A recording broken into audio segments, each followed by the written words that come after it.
You need to stop confusing control with connection.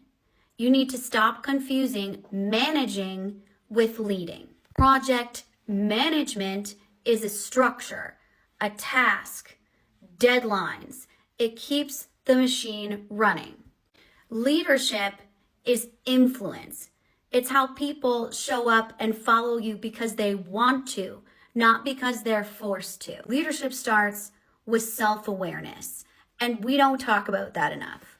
Who's ever sat in a meeting and looked at someone with a VP, director, C in their title and thought, excuse me, sir, but how did you get here?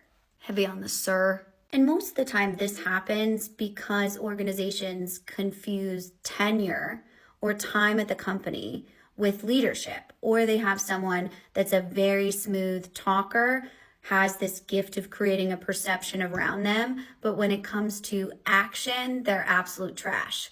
It's that time of year for me where I'm invited into senior capstones at different universities around the globe to talk about leadership. And a lot of times I don't really like to do that in the classroom because I feel like leadership is such intangible theory. It can be very difficult to understand how to lead at each layer of your job. So I take out all of the crap, talk about how you can actually activate leadership skills today, no matter if your title is associate or VP. How can you ensure that you are understanding how you're a good leader, not your neighbor, not your cubicle partner, but understanding what makes people want to follow you?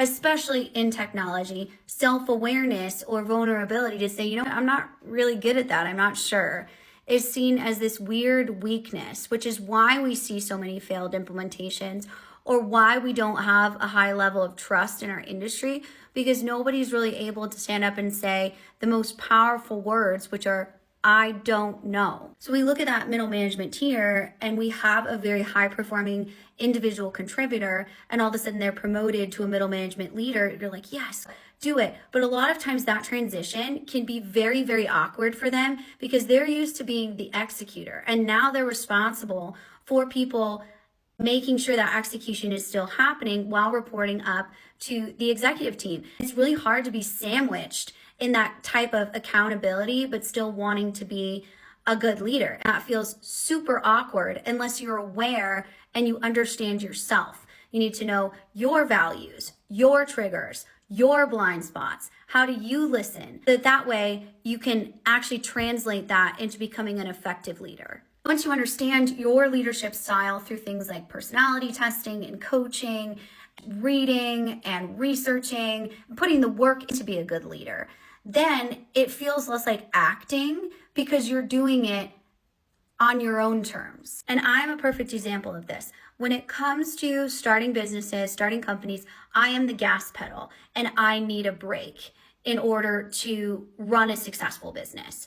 I'm a very entrepreneurial focused, creative, innovative business leader, but I am not good at the organizational structure, at the standardization required to have an effective organizational structure. When I started my business, I knew that I needed a COO right alongside me that was going to be keeping me in check, because I am not the one to schedule invoicing, to make sure that everyone's submitting time cards on time. I am not the one for that. You want to talk about how we build a whole new AI system?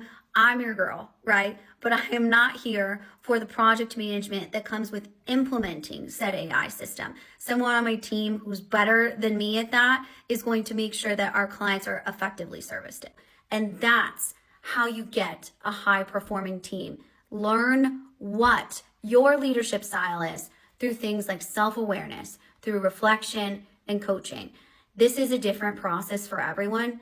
Questions, just let me know. I'll direct you towards some of the things that have really helped me. There's so many different leadership assessments out there. Some of them are just absolute garbage. I don't care if I present as an eagle or a lion and I'm dominant. What the hell does that mean? What I need to know is things that I struggle with as a leader that I can work on, things that I excel at as a leader that I can amplify.